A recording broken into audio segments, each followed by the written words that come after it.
ئێوار باش بینەرێن هێژا و خۆشتوی بینەرێن بادینان سات بینەرێن ئێوارە بادینان خۆشحالین جارەکە دێموین گەشت نەفێک و دووچ بۆی پێشکەشکردنە بەڕنامە هەوە ئێوارە بادینان بینەران وەکوی نەزانن کو ئێوارە بادینانە لە ڕۆژانێن هێتە پێشکەشکردن ئەمڕات بین میێوان داریا کەسانێکیان چەند کەسانە وایکل فێری گفتوگوایك بێتەکردن چاو گفتوگوای یاگرێداوی ڕۆژێ بە یان یاگرێداوی بزانین و زانیاریان میێوانێ مە ڕۆژێ بۆ پتر خزمەتکردنە هەوەیان زۆر بەڕێز ئەڤروک هەمڕا بووینە میێوانداریە مامۆستای زۆر هێژا مامۆستا خالد ئەحمەد دۆسکی کارگەرێ لە قائەیەک یا پارتی دیموکراتی کوردستان و هەروەسا کادرێ پێشکەفتی یە پارتی دیموکراتی کوردستان بابەتی مە ئەڤروکەیان هەیە خۆی دیگرێدای بتەنە پاوەڵدان بۆ چارەسەرکردنا کێشەیەن سیاسیەن هەرێما کوردستانێ بۆچی لەوانین سیاسی لێک دیربوون چێ بوو ئەگەر چ بوو کو ئەف لێک دیربوونە لێک دووربوونە گیروژی بوو گەلک دەم کێشە خەلک چاوەڕێ چ بکەتن کەنگی لایەنین سیاسی دێگە هەنەوێ قەنەعەتێک و خەلکێک لێ بێزار بووە و ئەڤەل گەلێک و دوو کوم ببن ئە پرسیارە و چەندین پرسیارێن دیێن وەکیڤانە دێت گەل مامۆستای بەڕێز هێنە گفتوگوکردن هینین هێژاژی شێنپڕیاوان ژمارەوێن سەر شاشامە دیار هین پەیوەندی مە بکەن سەبارەت بابەتی هەر پرسیارەوە بیت دیگە هیتە مامۆستای مامۆستا دەست بکێت و گەلە بخێراتی سەرسەرە سەرچاوە ئەڤرو بۆ ئێوارە بادینان زۆر سپاس بۆ وێ دەرفەتێ زۆر سوپاس مامۆستا ئەدبیتن گەلک ئەش هاوڵاتی و ئەم بژین مە هەمیاژی حەقیقەت هەزر کرد بیتن و هەکەر کێشەکل vê herêman bêjîn biçîk vê mala biçîk de hebîtin kêşe hind lê nehêt ku heta peyva û bîte sal û bîte du sal û heta dawiyê bûçî kêşên herêma Kurdistanê dirêj bûn zî nehatine çareserkirin çunki ev kêşe hatine çêkirin heqet binema li herêma Kurdistanê ew biye ku divê bi şêwekê tewafiqî kewdanê Kurdistanê kewdanekî sext û dijwar e hate çaverrêkirin şeş heyva xelkê Kurdistanê bên firehî kêşa heta ku kabîna heştê hatiye pêkînan û hemî hêzolayanên siyasî têda bejdar bîn ev wekû tewecihek wekû siyasetek Partî Demokratîk Kurdistan girte ber bû hindê ihtiva û pişên berhingariya wan qeyranê ku Kurdistan têda bî û çaverrê bî kefte têda شروع آبوری و شروع امناهی و شروع سیاسی و او استحقاقات سیاسی گرنگ کو پیتویب سازان و بجداری و هفپشکیا همه زولان سیاسی بیتن لی مخابن اوا 23 حزیران الپرلمانی دا چه بی او بنمای کو حکمت و سروکاتی پرلمانی سرحاتی آوا کرن کو بنمای توافق بیتن هول هات دان کل و توافقه بیت دان و در بازی او توافقه هنه یا کل سروی بنمای حکمت سرحاتی آوا کرن و پرلمان و سرکاتی پرلمانی کل سرحاتی دابش کرن کو مرمجی بو حکمت توافقی دو قناغه دا انزانی همه دنیای خرابترین مدل حکومت بن كفروانه بله اب خود بنما دا وصهات يا قوتن بن كفروان خو سر فروانه يعني بجداريه همي لاينات سر حكومت دا كار حكومت جرانت كان كو بريار بصانه بتاور گرتن لي بوچي اف ريكه هات هل بجارتن بارتي ديمقراطي كردستان وكو ليستا ايكي سركفتي تشياد گل لاينه كي ان گل دو لاينه دي حكومت بيك بينيتونو بصانه تر كار دايتا بريفا برن لي او كوداني سياسي و او تحديات كردستان همبري بي بيتوي بجداري و شراكت و هفبشكيا همي هزولان سياسي بين كو همي بيك و شريك بن شريكة راستقينة بن بو بريفا برنا حكمت هرما كردستاني و درباسكرنا كردستاني او كوداني هاي او دريشم تاتا بلند كرن كو 4 سالت آرامی الكردستان گرنگه بينا برپا كرن و دیسان جی قناغ رزگاریه دا یا کو ملت کرد افریکته دا دروازت بیتن پیتوی و ایکت کتن کو همی هزولاین السر نهجه کی السر آرمانجن گشتی تمام کرد ایکو دبن و روايه كل همي الدنيا يجي هبينا اوبوزيسيون كيانا كي ساخلم تشيت كتن شو اكو دا صلاه شو اكو جواك لي اول كردستان دا بحقت ازبونا اوبوزيسيون بوني ازمونا كا تازه بيه بتر طابع سياسي پیوه زال بیه و اجندای سیاسی پیوه زال بینه شوی که اپوزیسیون که اداری یا جواکی یا فکری بیتن که خلق بیتا هشیار کرن و حکمت جی وکو سانسور کن وکو چافدیر اکثر حکمت جی رول خوب ببینید. زور باش. ما خالد جنابیت وصا بر نیاست ناوا خلقی دا که کسکی راستگوی وی رخیجی استاد چواد بینی ویریجی استاد بینی یعنی خلقک استاد جنابیت نیاست من بر هم دیوید بیجمته هذا بسیار ایکی بود بیتن کیرتر بن لب محمد ویتن جنابیت هر وصا بر صفا مبدد جنابیت بحثی هندیت کتن که اف کشه هاتا چی کرن هات نه چی کرن پارتی چند پشکدار بود چی کرن نوا کشاده خو توی تهمت خری بخیا پال جهت بس از بیشمت پشکدار بو یا نه یعنی اصلا بیشمت همی پارتی بو بس مادم هات نه چی کرنش لای مثلا من و تو جی پشکدار بوی توی چی کرنه دایا پارتی دموکراتی کردستان وکو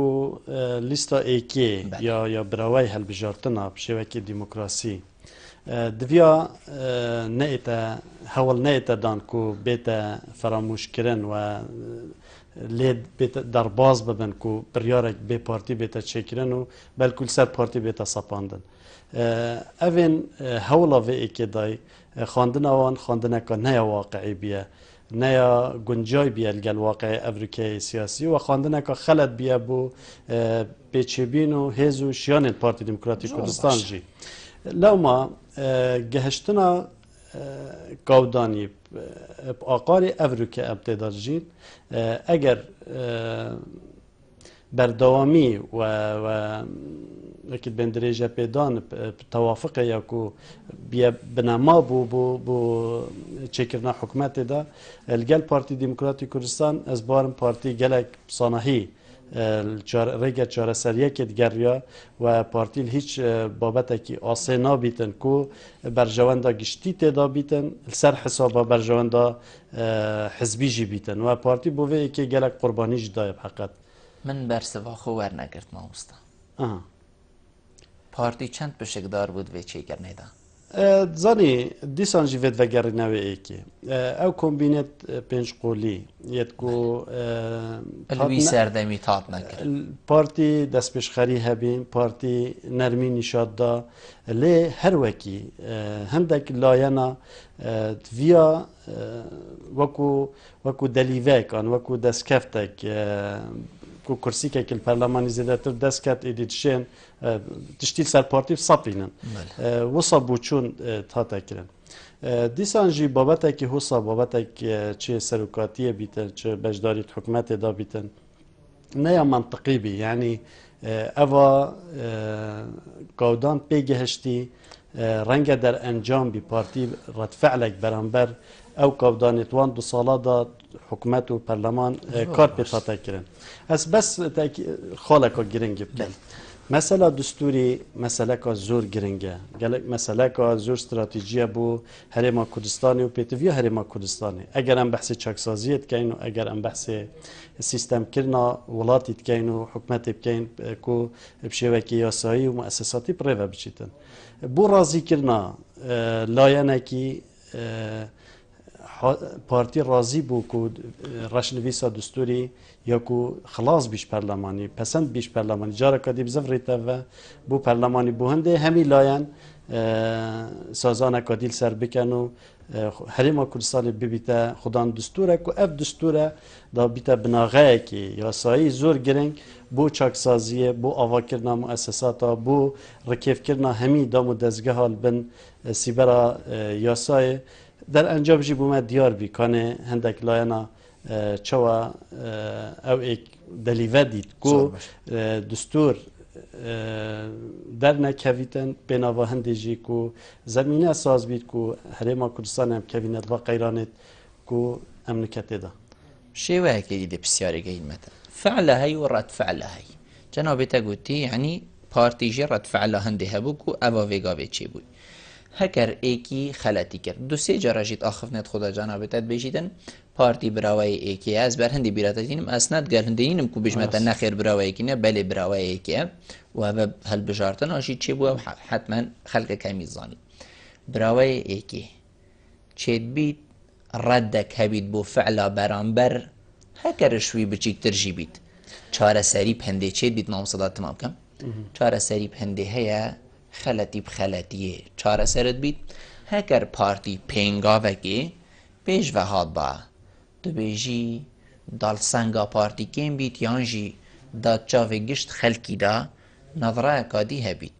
ئەڤروکەت بیتن چەند قوربانی دانەت تاریخە هەندە ساڵەدا بەلاڤەژیل سەروا قوربانیە بە بێخەمەتی هەرچ نەبیت بەرژەوەندیت وی خەلکی و دایکێت شەهیدە ئەگەر ئەم زڤڕینە ڕیدانە هەرش ئاواکردنە حکومەتێ و حتا کاودانگی هەشتیاوێرێک و ئەو ڕەتفعلا پارتی دەرکەویتن و سەرۆکی پەرلەمانی بێتە دەرێ خستن لێدانە تەوافقی پارتی دەست پێشخەر نەبیە بەلکوی لایەنی دیبینە تەفگەرە گۆران بیە و ڤایە استیغلالا دەلیڤەکێ بکەتن یان هەستکردنە هێزێکی بکەتن و شێت وێ هێزێ فشار بینتە سەر پارتی ئان زەربەکە سیاسی وەکو لیفتێ گەشتنا خۆیان نەفام پارتی بدەن دەرئەنجام گاودان گەهەندە vê قۆناغê ez bêjim partî hemî wexta بۆ danûstandinê dergehê vekiriye bû mebadera ya amade biye we cenabê serokî gelek ca tekîd kiriye kombînet xul gel layanên siyasî ku herin çareseriyekê bînin bo vî babetî çeriyeka yasayî helbijartin divê partî amade biye sazan divê partî amade biye kesekî dî amade bîtin partî hazir biye piştevaniyê lê bikin bi heqet ez tiştekî verê bêjim eva hatiye pêş Herêma Kurdistanê û biye egerê wê yekî ku qeyranek siyasî bi vî rengî û di vî kavdanî da ku xelkê Kurdistanê hemberî metirsiyet mezin da و ڕەوشێکە جارەنویسی خەلکی کوردستانی تێدا ژیت ئەوە هاتیە پێش و ڕێڤەبرن و بانگەوازی بۆ تێکردن پتر تیرورەکە فکری بیە و زێدە بیە لێ تیرورە جەستەیە و داعش ویە دەرحەقی خەلکی کوردستانێدا پەیڕاو بکەتن هەندە لایەنە سیاسەتە تیرورکردنا فکری کوردستانێدا ئینا پێش ئەگەر ئەڤروکە ئەو قەودانێت دەربازبووی بینە پێش چاوێت خۆ هێرشکردنە سەربارەگایەن پارتی سلێمانیە یعنی غەریب ئەوەل سلێمانیە سلێمانی پارتی نەدەسەڵات دارە لێرێ و ئەو ڕەوشە ئیداری و خزمەتگوزاری ئەل سلێمانی هەی خەلکێکی دی پێ بەرپرسیارە بۆ هێرش دێ بۆ سەربارەگایت پارتی بیتم بۆچی بۆ قایمخامی و پارێزگەهێ و ئەنجومەنی پارێزگەهێ نابیتم بۆ لایەنین سیاسیەن بەرپرسیار نابیتن یعنی gelek ڕوویە بە حقیقت خەلک ڕەنگێکی هاتیە ئاراستەکردن ڕەنگێک دێتە تەعبیەکردن کو خەلکی تووشی ئەحباتێک تووشی بێئومیدیە بکەن تووشی وی وەزعی یعنی ئەف واقعی ئەڤروکە خەلک تێدا ژیتن و قوربانیەکە مەزم پێدایە ئەم نابێژین پارتی خوددانێ هەمی تشتێکی بیە و پارتی پارێزەری خەلکێک دیژی هەیە کوردستانی تەزحیەدایە ڕۆل هەیە و شەرەکەتێکە ڕاستەقینە ژیل ئێکەتی نیشتیمانی کوردستان خەلک هەستب ئارامیە و خەلک هەستب ئاسوودەیە کردە دەمێ هەردوو لایەن پێک بەشیان شریکە تێک ببن و ئەف دەستکەفت و ئەف وەزعی کوردستانی هەتیە پێش ڤەڕێژە وێ هەفپشکیە هەردوولانێ سەرەکی بیە کوردستانی ئەم دهینە بە سەرەوە پرسیارە دەوا هەردوو هەواڵە وەرگین سەر هێلێت پەیوەندیێنە کاک جەمال ئێوار باش ئێوار باش زۆر زۆر سوپاس فەرمو برا خێراتنەگەگەر ئارەستای مێبوونێ دەستکەم ئەمریکات بۆری سیاسی لە تایبەت ئەم سەر پارتی دیموکراتی کوردستان پارتی دیموکراتی کوردستان و دخەواتە 67 ساڵێت بوریدا یێتەرخان کردیا بودە زەئینانە ئیڤی و ئارمانجی نیشتیمانی و نەتەوەیی کاک جەمال بەس دا خزمەتاتە بکەم مەرە مامەل فێرێ نە پارتیا دیموکراتە کوردستانê ne yeketî û ne xêrî be mere mame چارەسەرکردنا کێشین سیاسیین هەرێما کوردستانê عنی بابەت ئەڤەیە حقیقت من بێتن تو ناوە موضوعیدا و پەیوا خێرێ هەبیتن او پەیوا خێری ئەوە کو شێستا حەفت ساڵێن بۆریدا من مەرەم ئەوە کو یاکیری خەباتا کردی نه ئەس بێژم نای تۆ بێژی هەر کەسێ بزانێت چاوەیە خاڵە دوێ ئەڤەیە نوکە لە هەرێما کوردستانی پترین ji çil حزبê siyasî hene têgehiştî merama min ew e ku berhindê ez bêjim pêşkeftina hikûmeta herêma Kurdistanê van her du hizba da diyar bûye ku em hemî zanin ev bûne xwedanêzî miletî lê tinê min pisyara min ew e aya partî rêgire bû neçûna perlemanî ku goran evrike sehevgiriye perlemanî da هندگ لایند بیشن کو پارتیه مرا من اوه پارتی گله جرات کانال همین راگی اندر داد بیجیتن چی بر بجیر در مدرسه تنی دکتر یوسف نویتن ایام نامن تنی بو مامسته اوه یعنی کابوچی مرم یعنی تنی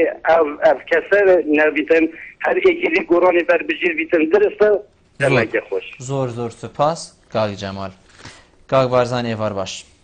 زۆر سوپاس مەمنونیتەمە من پێش هەموو شتێ دەست خۆش بۆ جەنابەت زۆراتنی نێواتێ دەکەم بەڕاستی ئەوەرێکە ئەمڕۆکە بەڕاستی بۆ زروفی ئەمڕۆکە لە شوێنی خۆیاتی بەڵام ئێمەش مەمنون جەنابەت دەبێت تۆزێک کارمان بۆ بدەیت تۆزێک ئێمەش وەکو هاوڵاتێک لە بادینانە هەندێک شت هەندێک پرسیارە لە مامۆستا بەڕێزە بکەین تۆ قسەیەکی زۆر جوان بوو قسەی خێر بکەن ئێمەش قسەی خێر ئەکەین بەڵام کەسێک هذا كادري حزب بيتي بلا تو كادري شي بيشكلتو بو معنايه كادري شي بيشكلتو بو معنايه كرازغويده زوج حرمه بو ام كادري بارتي بسيار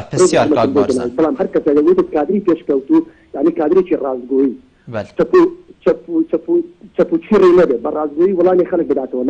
لبن كولاتي حزبياتي دربت لك بسيار كاك بارزان دائما من قالك تشيت حقيقه هكذا بسيار هبيدا من باب مثل بابتك يخوما بله سێکی وتی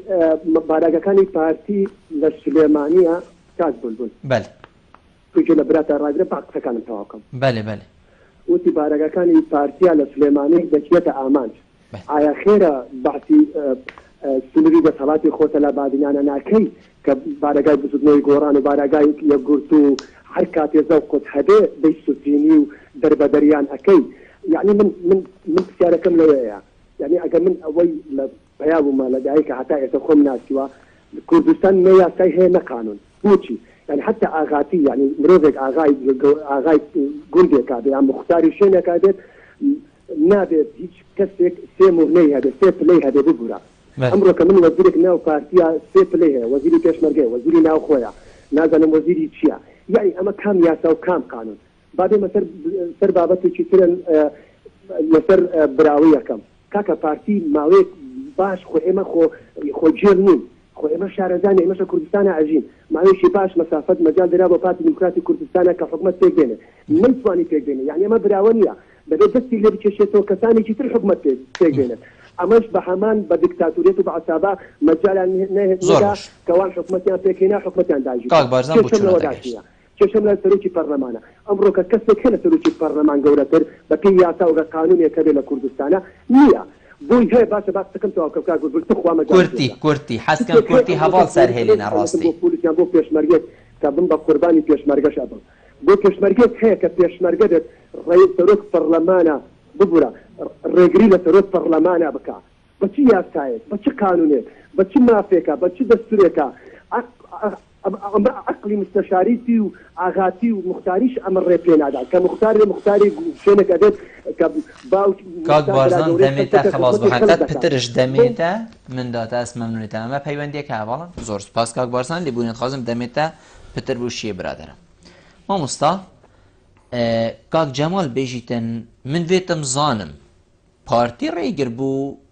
نەچوونە دکتۆر یوسف بوو پەرلەمانی کوردستانی و هەمان دەم داد بیشتن بۆچی هین ڕێگرن کو تەنها دکتۆر یوسف نەبیتن سەرۆکاتیە پەرلەمانی بڕێوە بەتن ئەvە دەمێکێدا کو پارتی ئیسرار دکتۆر یوسف گرە سەرۆکی پەرلەمانی دکتۆر یوسف نەبدەنگێت گۆڕانە سەرۆکی پەرلەمانی بیە پارتی دیموکراتی کوردستان ژی سەر ڕێککەفتنێکی کو ناوبەرە هەمی لایەنên سیاسیدا سەرۆکاتیە پەرلەمانی وەرگێت و نە استحقاقی گۆڕانە بیە بلکو چارچوبه و ریکفتنا گشتی بو آواکرنا حکومت و سروکاتیا پرلمانی دا او استحقاق هات تکلیف کردن بزاوا گورانا وقتی یوسف دنگت همی لاین سیاسی بو سروک پرلمانی وی دمیدا سروک پرلمان کردستانه نه سروک فراکسیونا بزاوکیه آن لاینکیه و دویا او پارسانگا هنه درباره وی کشیجی دا را گرت بایا و بشه که یکسان سر دلیل گل همین لیستو فراکسیونا کربا و نچوبا بن فشار و بار و سیاست لاینکی بزاوا گورانج بلا بواضحی دیار بکن آنکو او بنامای کو یوسف پی بیا سروک پرلمانی یوسفی بخو لوی بنامای دا لوی ریکفتنه دا وقتی ریکفتن بوی بخو هلوشاندی پارتی نمجبوره تعامل الگل بکت سرداری الگل بکتن چونکه مخالفی و ریکفتنه یا کل گل پارتی کو پی ارکی سروکاتیا پرلمانی پی بیتا سپاردن مخالفی و ریکفتنه هنی کرد لو ماجی پارتی افریقا آزاده دمی او پیگیریه به ریکفتنه نکن پارتی جی پی نکتن و سرداری الگل نکتن و وکو سروک پرلمانی جی نمیاسیتن هین وکو سروک پرلمانی نانیاسن دکتور یوسفی؟ البته بس هوا اصرار السركريه كو دكتور يوسف ببيت سروك برلماني هكر بيرا جناب غور اتفاقا روجا اولی کو رینشتنا برلمانی چه بوی لیست هبون باي كو تاوي رینشتنی گر گوتن امد في رینشتنی دانابين او افروك سروكاتيا برلماني بيتي دانان وهين و اصرار السركر سر هندك بنما تمام كم تمام استاد تمام كم پاشیدی دمیدم از جنابته چه بو یعنی تنها سراوی خاله دکتور یوسفی کو گوتی سپیدی درونشتن هبیتن تو نارین تو هین ریکی دی لیگرن تو نهایت پارلمانی دا پیوا ملا بختیارت قربان میری دا اما جوی که دا نه بس یوسف محمد بلکه گلک اندام فراکسیون یت لاین سیاسی حقیقت مسئولانه و بواقعیانه سر دلیل قلبی بابتی نکرد وی دمیدا لاین سیاسی کم بین دانستاندن هبی دویا با پتر دم پوان لاین هات بادن کشه بری کشه کا یاسایی بیتن کشه کا سیاسیه دویا با همی لاین سازانک توافقک لسر آوا کربایا وی دمی پرلمانی جی چارچوبه که یاسایی بو آوا کربا درس کربایا لی اوان خواه لاین خواه سیاسی جی نگرد که وی سردمی دا نافجوانیا هزین دوستن ملت کرد که و قناغه تدگهشتن که روشک سیاسی آرام نافخوی هرما کردستان زور گرنگه بو هنده رول و پیگ هرما کردستان یه پیز بیتن بشید گل وان تحدیات و وان گورانکاریا رول خوی آواکر ببینید زور باشه اما حتی فکر بس یا مدوید از بیجم بحقیقت کشا پارتی کشا که شخصی نینه گل یوسف محمد دکتور یوسف جناب سروکی گلک مناسبات دا پسنا وزیر پشمرگیت کتن کو کسی که گلکی هجا و سرکفتی بی انسانه که بریز بیه لی او سیاست او نهجه بزاوا گوران گرتیه بر حقیقت پارتی و سیاسته رفض کتن رویسایا گورانا آن یا هیچ لانکی پارتی قبول نکرد. ما کسی باشه بیت الجهه با جنابته بحث هندت کرد که مثلا نمونه وزیر پیشمرگی کابرا زور هیجا با زور کسی که خمخور با بلکو کشل دفوی نبید یعنی لاداناوی چه کشب دکتور یوسفی و مادام او کاری خود درست کردن هلویست پارتی دموکراتیک کردستان بری برانبر یوسفی بید برانبر تفگر گوران و سیاست و نهج بزاوا گوران یا کو ویای فرض کردن السر پارتی دموکراتیک کردستان و السر هف پیمان آن هف بشکت خوی دیجی ام زانین شوا بری 23 حزیران کمبینا هر پنج لاینا هبی حتی بری سپیده و برنامه او بیکو کمبین بیتا پاش خستن بو هنده کو زمینه البار بیتن بو رکفتن اکا سیاسی او العنادا خوسیار بین و رجد بین کو اوت سریوان دا وی درباز بکن و انجام جی اوه یا کو ابروکه او تیکتی تو اکو کادرکی پارتی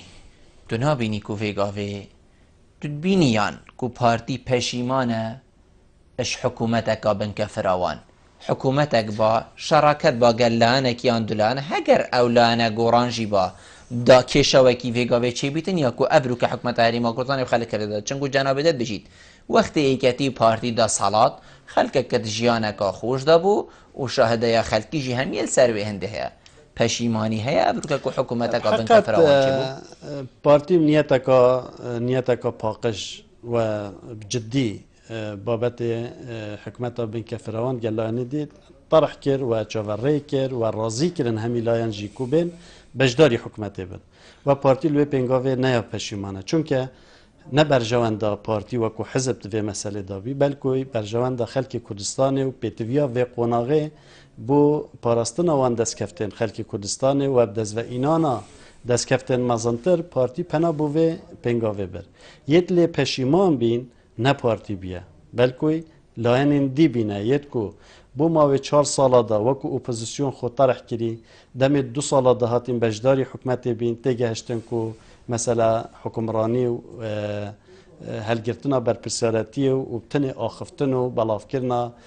آجاوه دو تشتی جیگ جدانه برپرسیارتی ارککی گرانه کو افریکا پارتی خلبرنا هاویتن حقیقت او افریکا کردستانه وکو چاف دیرک از وی بیشم یا کو کردستان پیگه هشتی در انجام وی ایکی بی کو او هف پشکی حقیقیه او هف پشکی راستقینه کو ایکتین اجتماعی کردستان بیا پشتی تفگرا گورانجی انشقاق بیا و توشی دابشبونی کری ایدی وکو پیتوی حکم او قودانت کو نافخویا ایکتی و هبینا هزکا برانبر کو چافدیریا کاویر و کار سرهنده کری کو بجداریا ایکتی و هفیمانیاویل گل پارتی دموکراتی کردستان دو دلیا کل دف ایکتی پیدا کرد و اف دو دلیا هنه وکر کو پارتی او شریک حقیقی یه دم رکفتن استراتژی پیگ و امضا کری وکو پیتوی قوناغا تازه جدا یا حاضر نبیتن وی رولی ببینیتن و ارکی خو برپرسیار بیتن باش ما مستعدم دیوا پیوندی ورگریم باش دیوا گرنم تمامی الو ایوار باش آوه سوزی فرمو سپاس سلاف بوده و میوانه دهوال زور سپاس فرمو مستعدم من قلت أس دقيقة كي وقت بدأ من بدأت اكتشاف خلاصي خالص كان بله أبا تيتا قلتن وأبا شيء بوي همي يا شوي يعني يا ضرباز بوي بيجين شرابردوية هاكو بيجين صلاة تفرح حاضرة يعني وكتاب مانشيت برنامج خدها ديار كري شارع سريب وقيرانة هرم الشاه نكا هرم يكتب تونيلا كده قاري يعني شد ماهية به خويانين هاكو بيجين الفيري مزبط أس اكتشار سيداي بكم أو بري ما حف هيف عن هشت هيفيت ماين كو جارك عادي دویتا دمی هل بجاردنان یعنی ماوی پارلمان ما دید ماهی کردن او پیش بینید که هل بجاردن به نکردن ابعیک دوم اگر هل بجاردن نهاد نکردن پارلمان دید چه کس نوچاخی دی حکومت دریجی پیدستن یا نه ابدو تی از بیجم یعنی از خصوص دید کنه با اگر هاتوت ماوی وان حفظ ایوادا بری ماوی پارلمانی بدماهی بهتن بونمونه پارتی و ایکتی هذه حكمتي بحال واشينن وجارك هذه حكمتك واني شيء كان ذا وجارك هذه وكو عربي بين زمام الامور بيخنا ذات خدا ديك ناوي الروش برف باشترناتشي تم هذا وصباح ممنونی تمام زور سپاس باب سوزی کاک زردشت ایوار باش ایوار تباشتر سرچاوید مفرمو دست خوش البرنامج که هم قرارنا ببانه دست ممنونی تمام مقصرك هر كهيا وهميا فرمو اول حزب اول ما كربان لاين السياسي حكى برجوان دي ملات البرتاب جربايا برجوان دي اخونا الشيد البرتاب جربا برجوان دي فال البرتاب جربايا وهو زي حكمة دي برلماني وهمي والوزير نذكرها حتى بجن ما خرب كيد ما كان هر حزب كردش مخبطة ناخر ملاتي خبطة كي حزب من السر برنجه وقوشتي تشكيل دالي مخاطر نظام بريغة نظام بخون بله والله والماكر كواس السيادة الكوري خوشي كم كشكا خود كم براي خود كم هيا بجمع رجال كردستان وزارة صندوق بلدنا لا تشتت صندوق قضاء حزبه هو الهمرة دي كريا بله أنت بجي داين يستكو حكمات الصابة يعني بيشتدو الصال عمري حكمات كثير يجيبها يخو حزب الله يكو دقة بالله كم برا لا تاكا أما هارك دقة بالله كم كمان تقول ما خويت شركة تهاجمت كتا سيدي حكمات أخوة أش لفظة نبض حكمة عبادي برخد فاشلة ويكار حكمة خود هيس كر الناس اللي خود هيسين الجماعة شو خود نقول بلا شبكات بضحك كبار بجمع شبكات مع أكيد وسملك الله سجن جرتين إنسان در بدري ودي سري خدنا كده تشبي شكل من الشكاة بكراشابوي. بله زور سپاس بو تمام زردشت مامستا بسیار اوه افروکا و حزبا ملت نگهاندیه بلکو ملت حزب چیکرین یدگهاندینه سر سفرا پشکین گوشتیل سر بوچی افروکا حزب بو صابرطنگیل ناف خلکی چید کن هر سفره جی دست ناکوید جبلی پشکا پشک جی بو خلکی نینن ام دی برسه و بسیارش جنابه تورگرین پشتی عمل ناف برد وگرین گلمه بنبینرم پشتی ناف برد تمامی ایوار بادینانه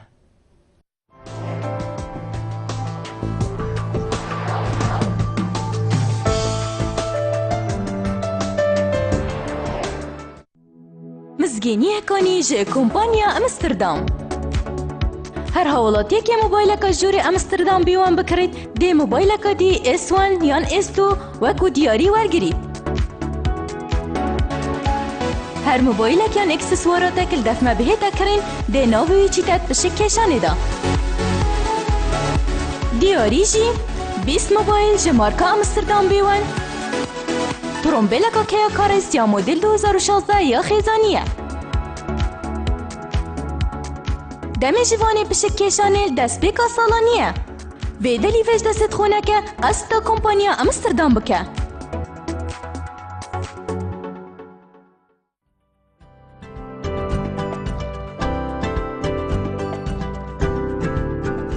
بو رکلام کرنه لی کانال بادینان سات پیوندی وان جمران بگن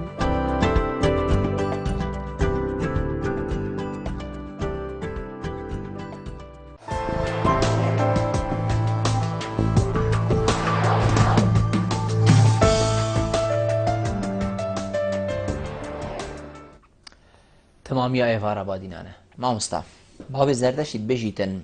او سفره افروک حزب السر خلکه چیکرین وی جواکی چیکرین شورش خلکیت کرین خلکی حزبیت گهاندینه بشک جیت بوداناین سر سفره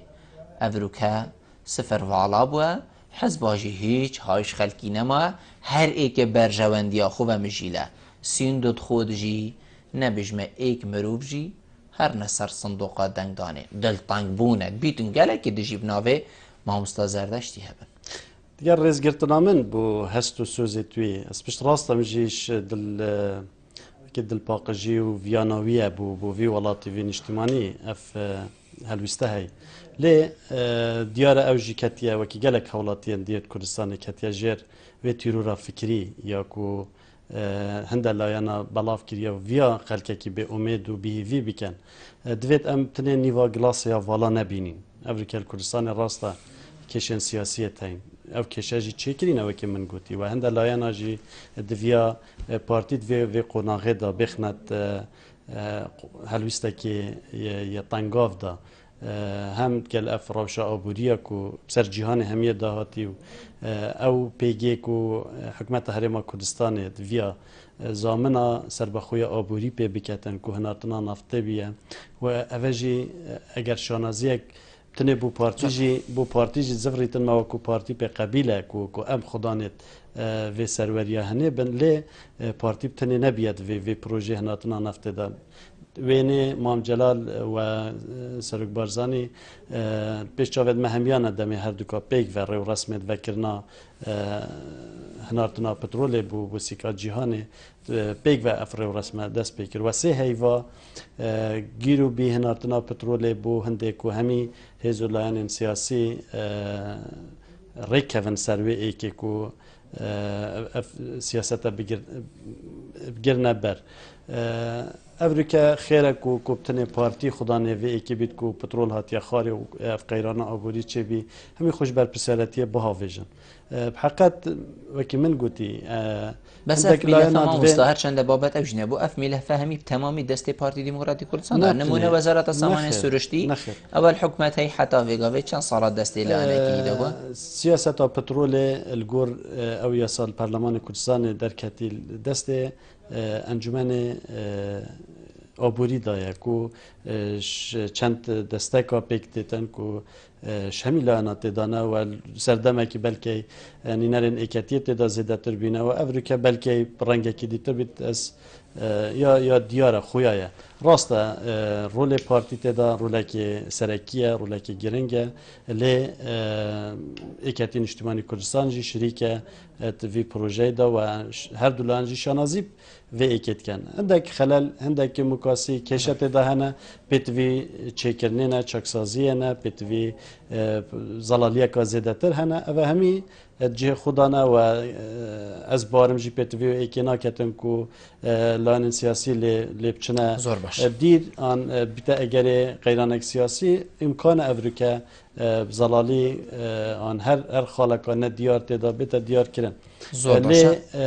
او سیاست سربخوی آبوری هرما کردستان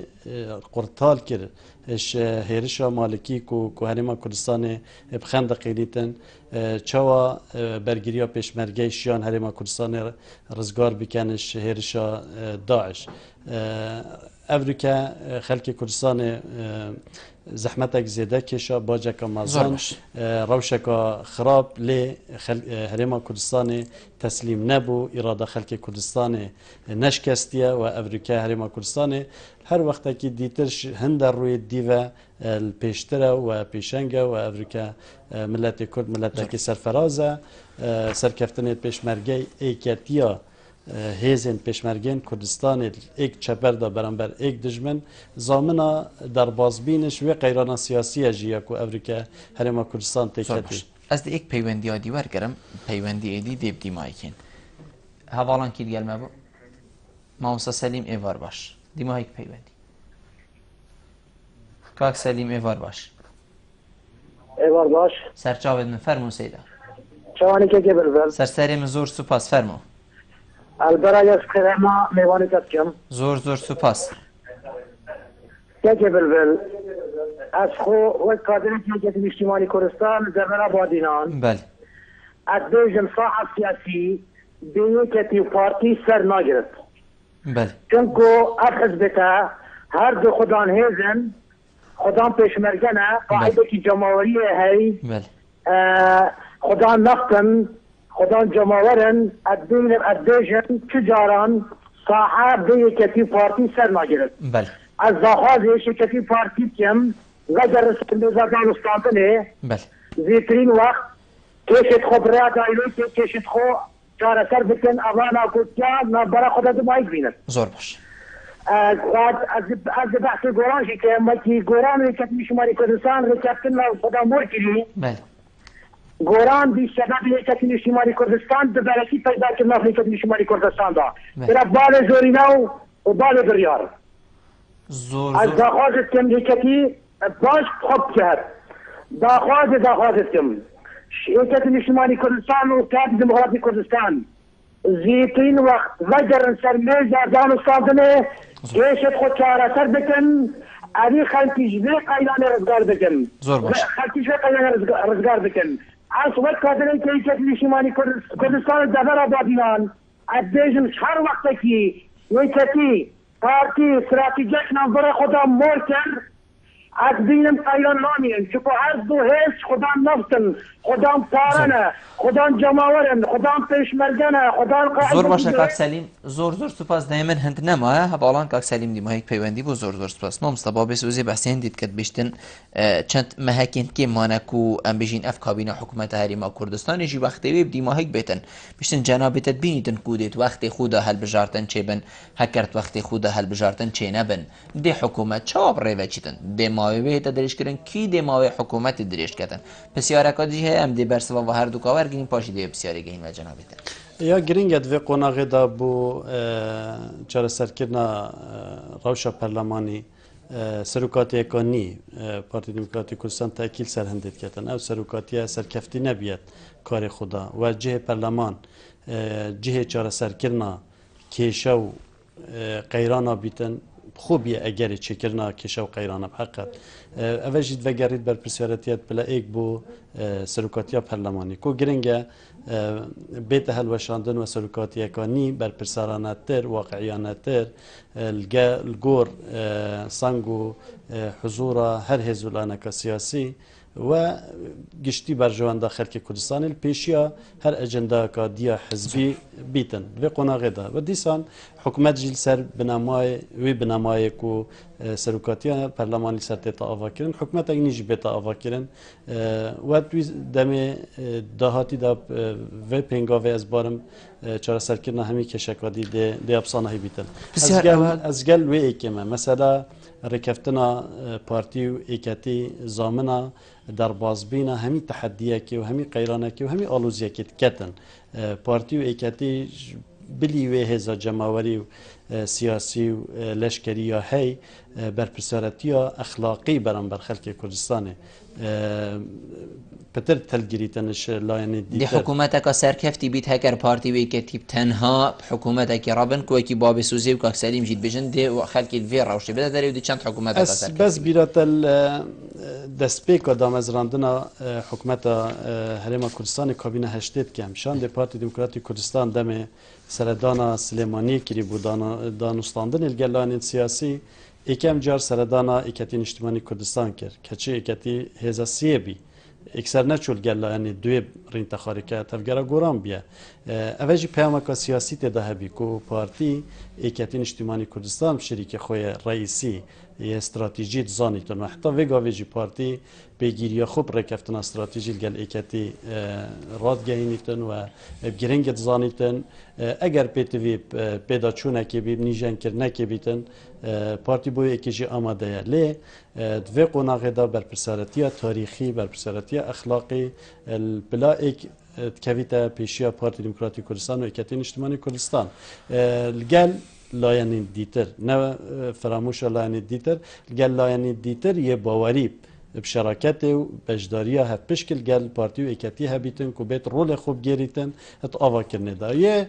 باوری پو ایکیجی نبیتن ساحل بروکریا بلا وکو اپوزیسیون رول خوب ببینیتن زور باشه برینو که هول هبون کلان سیاسی لیک نیزی بن ام بشین پنارتنا وفد پارتی کو سروکاتیا دکتور فؤاد حسین بو سلیمانی و هاتا پیشوازی کنش لای نفشیرون مصطفى با بزاف گورانت بیجیتن همان پیف بون اوین برینو که هاتی نگوتن لی مکیاجا کادی تیدا بو چی همان پیف بون بو چی تشتکی نی نبو بو چی پینگا و که برف باشی نبو یعنی هکر همان پیف جینه بن بو چی پارتی الدزگاه که راگهاندنی نگوتی نخیر همان پیف نبون او پیف او خاله بون ینکو مداینف نینری خو بو لیک نیزی کرنه حقیقت پارتی دموکراتی کردستان سعت کتا وی قیرانه و سعت کتا دانستاندن ادخل گلایان دیتر جی سر بنامای برپرسارتیه نل سر بنامای وی ایکی کو هر پنگاوه که بکتا بابتا که میدیایی و پی جادب آزرینیتن حتی نهاجی پارتی بزلالی دست پیش خریا دکتور فؤادی نداید سر لاپرت میدیای و خستی بابتک بو گفتگوی نابرا لاین سیاسی دا پارتی یا جدیه یا رجده چه شراکت لاین دید شریک بن شریکت راستقینه بن و چه ریکک دید گرنه بر دیسان جید آزادن پارتی صحی چول ناکتن رول خودی بینید بر پرسارت یا خودی هر گریتن و افریکا سرارای او تحدیات و سرارای او قیرانت خلق کردستانت مایوان 2 سال چوی دا تیکتی ام هستت کن که ام برف لاپر 2 ماهیت وان قیرانانه چه یت شر داعش یکو السردست پیشمرگی هاتا تکشکاندن چه قیران آبودی یکو خلق گلک به ایشای و خلق گلک به آلوز بی افریکا و لاین دیجی دم اف قیران هاتیا پیش وکو دلیوک بخودیتی به تعبیات جاده و هاندانا جاده بکن بو دجاتی کرنا پارتیوش بر پسارتی خور روین کو رول خوب ببینن گل پارتی دموکراتی کردستان بو چاکسازی وزارت دارای دست گوران آدابیه و گوران شیات به وزارت دا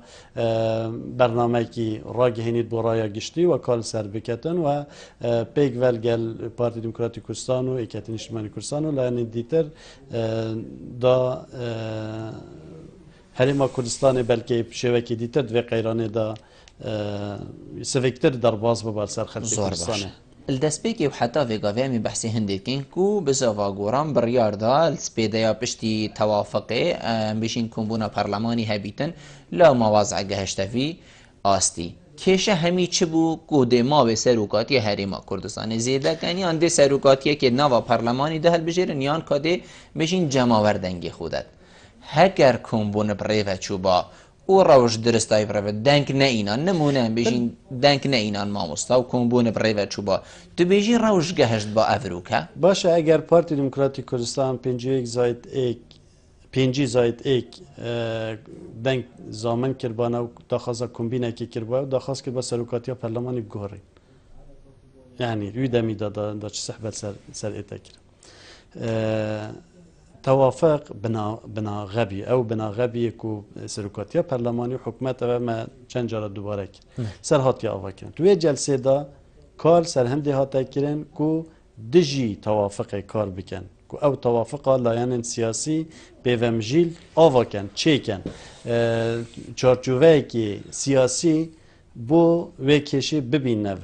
و پرلمان چارچوبه که یاسایی بو درست بکتن اف توافق ضرورت بی پتوی بی ویدمی و افروکجی دیسان لی دمی لایانک هر دلیوه که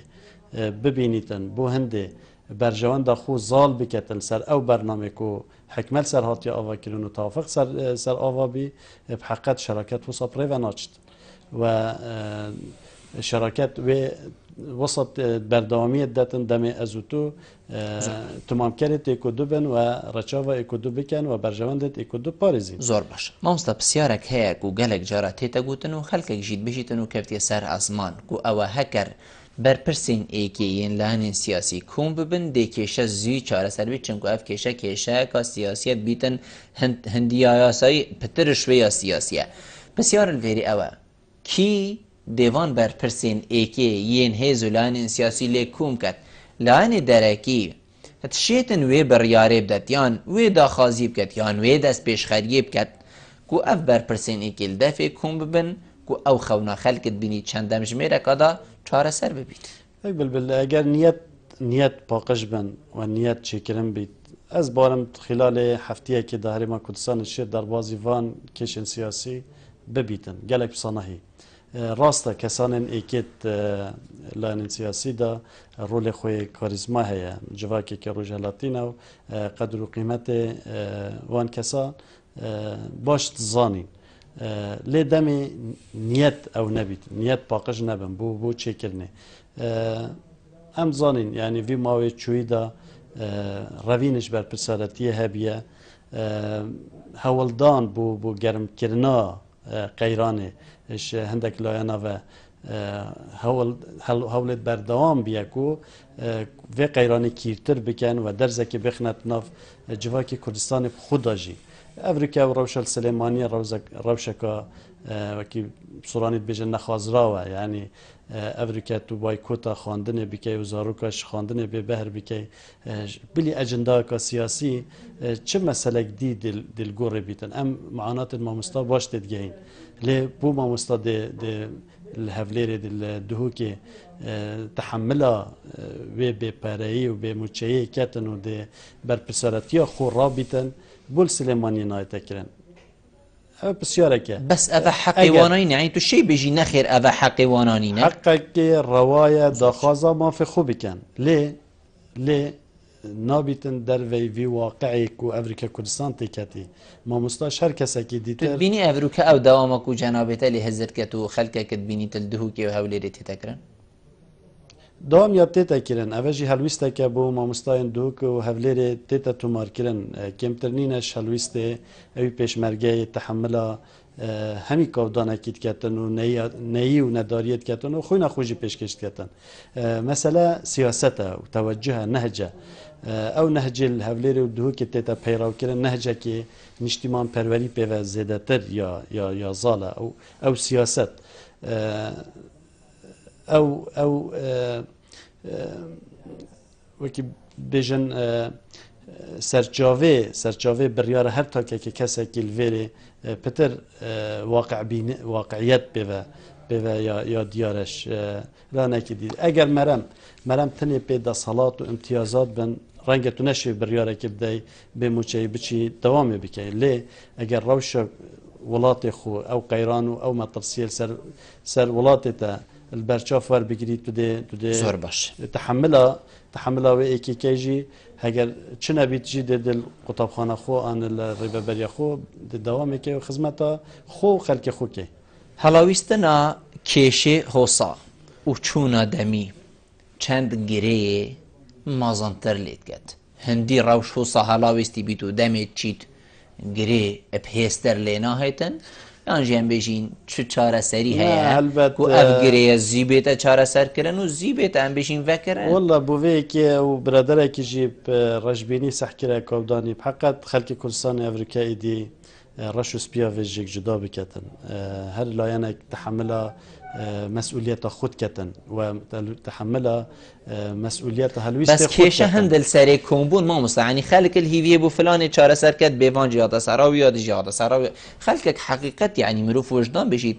مروف نشید بجید خلق یه نه حقك و یه راجبین بید خلقی حقه چنکو چاره سری الکیشه اولی ندید دوان جیاده سرا راستیان نبیه بردام کار هاتیه کرن بو هندک و هرما کردستان درباز کن و کودان نکده اگر روی امنی و لشکری بینین او رکفتنا نابرا هرما کردستان و حزب پشمرگی کردستان دا و نابرا امریکا دا هاتیه که امضا کرن پالداره که گرنگک و هرما کردستانش روی لشکری و دربازی افراوشاتی کتی و او درباز بینش و روشجی خود فاکترک بیتن که حکمت هرم مجال کار کرنه بو چاره سرکن روش آبوریا شریحین دیتر جی سوکتر بیتن سردانا جناب سروکی بو بغداد گل شاند لاین دین سیاسی پیگ و پیامک سیاسی زور گرنگ تداه بی و امیده که مزن جی سرتیتا آوا کرن که هرما کردستان بشید دربازی او روشا آبوری جی ببیته و لیبتنه آخفتن و هاندان خلکی و بلافکن به امیدیت ناف خلکی دا و ابتنه لاپر آن نیوا گلاسیا خالی تو ببینی و لاینه دی تو بحث نکی او خزبتا او دوزه و قناغا که هرما کردستان تیدا ناکتن لاینه هر لاینه دوی تحمل مسئولیت خوبی کتن هیچ لاینه به برپرسیار نینه و هر یک جوی که من گوتی تحمل هلویست خوب زور باشه ادوی وقتی دا چه باشه و دوی شر ویگاوه دا و روشا گشتی جیهانه و تایبتی هم بجین دورک و امتدادشین چه باشه هیزولان سیاسی بکن و وکو براو پارتی دموکراتی کردستان چه باشه بکد که میجو پی باخوید گرنگ دانستاندن هر کشک به دانستاندن نایت چاره سر کرن دوید جاری زمینه جی بیتا خوش کرن که اف دانستاندن دست بکنه و او پیامش لعنی دی پارتی ورگرتیم پیام دل خوش کرن نبینه که پروساکا نی بو دانستاندن السر همی کشین هیل هرما کردستان بین بحث کردن و بین چاره سر کردن بانگوازی سروکی حکومت هرما کردستان بولان سیاسی گلک لانا دلیوه دید که رفض کن آماده بن حاضر ببن که دانستاندن سر روش آبوری بکن اوجی تیتونا من توظیف کرنا قیرانیه بو برجواندت حزبی و روینش بر پرسارتیه و بتنه بو هنده وضعی که خرابه پارتی وکی گل جامعه گوتی براوا ایکیه بر پرسرتی مازن کفت استای پارتی ده ایدی بلا قیرانا بردام بید ایدی بلا ایشو آزارت خلکید بردام بند چونکه پارتی ده پتر با جاویدت آن ده پتر ضرر کده بیرکرن وی شکلی و عقلیت بحقت تو آسویه که گشت نبینی بو هنده تو بشه شراکت که رستاقین الگلوان لا ناچه که پارتی گشته و قناعته افریقا لایەن هەنە هەست بەرپرسارەتیت کەن وات ئامادەنە بۆ هەلگرتنا بەرپرسارەتیە خۆ پێشیاوان ژی ئێکەتی نیشتیمانی کوردستانە و هیڤیامە ئەوە دەربازی وان ڕەوشە خۆیان نافخۆی بیتن وەل سەر پێ بیتن بۆ هەندێ مل بملێ پارتی پێک بە ڕۆلێ خۆ ببینن و بەرپرسارەتیە خۆیان ئەخلاقی و یا میژوویژی هەلگرن و ئەس بارم هەرێما کوردستانێ چەند لایە ڕەش و خراپ تێدا هەیە gelek layên rûnak û pir umêd tê de heye herêma Kurdistanê sererayê wan tehedî û sererayê wan qeyran û sererayê wezê giranî ku xelkê Kurdistanê tê de derbas bît ez gelek geşbînim ayîndê Kurdistanê ku xelkê Kurdistanê ev tehemile ev qurbanî dana he ya bê berhem nabîtin û خەلکی کوردستانی دەربازی بیاوەکی دیبیتن من ئەvە پەیوا جەنابێتە یا دیماهێکی وەرگرت مامۆستا خالت زۆر زۆر سوپاس بە جەنابێتە و تو میێوان بووی گەلمە ڕوونشتن گەلتە جێ سەرفەرازیە زۆر سوپاس بەلێ بینێنن هێژا خۆشتوی چەندێم گەشتە دیماهێکە خەلەکە ئەڤروە بەرنامە هەوە ئێوارە بادینان هیویت کەمەم شێبن پیچەک خزمەتاوەین بەڕێز بکەین حتا مهین و خەلەکێن دەهاتگەن پی بەرنامەی ژێر چەفدێریە خدای مازن دابن ماڵەوە ئاوا